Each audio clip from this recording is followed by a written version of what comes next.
صلی اللہ علیہ وسلم، صلی اللہ علیہ وسلم، صلی اللہ علیہ وسلم۔ بزرگوں، ساتھیوں، عزیز نوجوانوں، طالب علم ساتھیوں،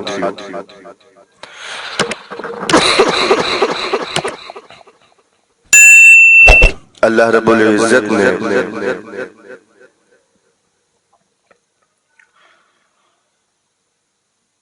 کلام مجید فرقان حمید کے اندر سب سے زیادہ جس عنوان کو بیان کیا ہے وہ ہے توحید۔ سب سے زیادہ کلام پاک پہ جس عنوان کو اللہ نے بیان کیا ہے وہ ہے توحید۔ اس کے بعد کلام پاک کے اندر اللہ عز و جل نے جس عنوان پر زیادہ زور دیا ہے وہ ہے پیغمبر کی رسالت۔ اس کے بعد جس پہلو پر اللہ عز و جل نے جس پہلو پر زور دیا ہے وہ ہے معاشرت، سوسائٹی۔ ان تین چیزوں پر رب کائنات نے سب سے زیادہ زور دیا ہے۔ اللہ رب العزت نے پیغمبر علیہ السلام کو وجود عطا کیا اپنی توحید کا ڈنکا بجانے کے لیے۔ اگر میں ایسے کہوں کہ رب کائنات نے 1,24,000 کم و بیش انبیاء علیہم الصلاۃ والتسلیم کو مبعوث کیا، مقصد کیا تھا، وجہ کیا تھی، مسئلہ کیا تھا، تو جواب ملتا ہے اللہ رب العزت نے انبیاء علیہم الصلاۃ والتسلیم کے اس سلسلے کو اس لیے وجود بخشا ہے تاکہ کائنات کے اندر اللہ کی وحدانیت جگانا ہو جائے، اللہ کی توحید جگانا ہو جائے، اللہ کی عظمت جگانا ہو جائے، اللہ کا رب کائنات کی توحید کا علم جگانا ہو جائے۔ اس صورت میں اس سلسلے کے اندر انبیاء کو تکلیفوں کا سامنا کرنا پڑا، انبیاء کو مارے کھانی پڑی، یہاں تک کہ انبیاء علیہم الصلاۃ والتسلیم کو جام شہادت نوش کرنی پڑی، یہاں تک کہ رب کے پیغمبروں کو آرے کی زد کے اندر لا کر ان کے جسم کے 2 ٹکڑے کر دیے گئے۔ اللہ ان کا جرم کیا تھا، ان کی وجہ کیا تھی، اللہ کی جرم کی پاداش کے اندر ان کو اتنے عظیم سانحہ سے گزرنا پڑا، تو جواب ملتا ہے ان کا جرم یہ تھا، ان کی وجہ یہ تھی، مسئلہ یہ تھا، یہ کہتے تھے قولوا لا الہ الا اللہ تفلحون، اے لوگوں لا الہ الا اللہ پڑھ لو کامیاب ہو جاؤ گے، لیکن وقت کی اس پیغمبر کے پیغمبر کی امت نے ان کی بات کو نہ مانا، ان کی بات کو پسے پشت ڈال دیا، ان کی بات کو ماننے کے بجائے ان کو ظلم و ستم کے پہاڑ ڈھائے گئے، ان کو ظلم و تشدد برداشت کرنا پڑا، ان کو جان کی کی بازی لگانی پڑی، ان کو جام شہادت نوش کرنا پڑا، ان کو پتھروں سے مار کھانا پڑا، ان کو قید برداشت کرنا پڑا، عظیم عظیم ظلموں کی گھاٹیوں سے ان کو گزرنا پڑا، یہاں تک کہ نبیوں کو بھی ایک ہی دن میں شہید کر دیا گیا، اور جو ان کے حواری صحابی تھے ان کو بھی ان کے ساتھ شہید کر دیا گیا۔ میرے بھائیوں، اسی پر بس نہیں ہے، آمینہ کے لال محبوب رب ذوالجلال جناب محمد الرسول اللہ صلی اللہ علیہ وسلم کی تشریف آوری ہوتی ہے، ان کو بھی اس ظلم و ستم کا سامنا کرنا پڑتا ہے۔ ہونا تو یہ چاہیے تھا، اللہ یہ جو نبی تو نے بھیجا ہے، یہ وجود کائنات ہے، یہ حبیب اللہ ہے، یہ اللہ کا دوست ہے، یہ اللہ کا یار ہے، اس کی وجہ سے اللہ نے سورج کو وجود بخشا ہے، چاند کو وجود بخشا ہے، ستاروں کو وجود بخشا ہے، آسمان کو وجود بخشا ہے، فرشتوں کو وجود بخشا ہے، جنت دوزخ کو وجود بخشا ہے، حوروں کو وجود بخشا ہے، جنت کے اندر نظاروں کو وجود بخشا ہے، آسمان کو بلندیاں بخشی ہیں، زمین کو پستیاں بخشی ہیں، زمین کو سختیاں بخشی ہیں، زمین کو رنگت بخشی ہے، انسانیت کو وجود بخشا ہے، انسانیت کو حسن بخشا ہے، انسانیت کو زبان کی مہارت عطا کی ہے، انسان کو سائنس کا علم عطا کیا ہے، انسان کو ذہانت عطا کی ہے، ساری جہان کو، ساری کائنات کو وجود ملا ہے، پیغمبر کی وجہ سے ملا ہے، کمالات ملے ہیں پیغمبر کی وجہ سے ملے ہیں، ساری کائنات کو اللہ نے حسن کے ساتھ نوازا ہے۔ وجہ پیغمبر کا وجود تھا تو کتابوں میں لکھا ہے، اگر اللہ نے پیغمبر کو پیدا نہ کرنا ہوتا تو ساری کائنات کو اللہ وجود نہ عطا کرتا۔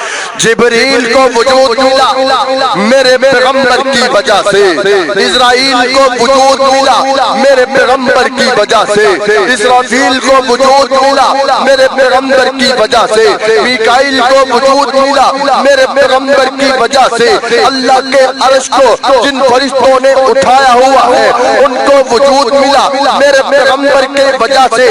اگر میں ایسے کہوں تو بے جان ہوگا، آدم کو وجود ملا میرے پیغمبر کی وجہ سے، نوح کو وجود ملا میرے پیغمبر کی وجہ سے، یوشع کو وجود ملا میرے پیغمبر کی وجہ سے، ابراہیم کو وجود ملا میرے پیغمبر کی وجہ سے، اسحاق کو وجود ملا میرے پیغمبر کی وجہ سے، یعقوب کو وجود ملا میرے پیغمبر کی وجہ سے، یوسف کو حسن ملا میرے پیغمبر کی وجہ سے، اسماعیل کو حسن ملا میرے پیغمبر کی وجہ سے، ان کو وجود ملا میرے پیغمبر کی وجہ سے، عیسیٰ کو تباہ ہونا پڑا ان کی، اللہ نے ان کو شام عطا کی میرے پیغمبر کی وجہ سے۔ سارے پیغمبروں کو عظمت جو ملی ہے یہ بھی میرے پیغمبر کی وجہ سے ملی ہے۔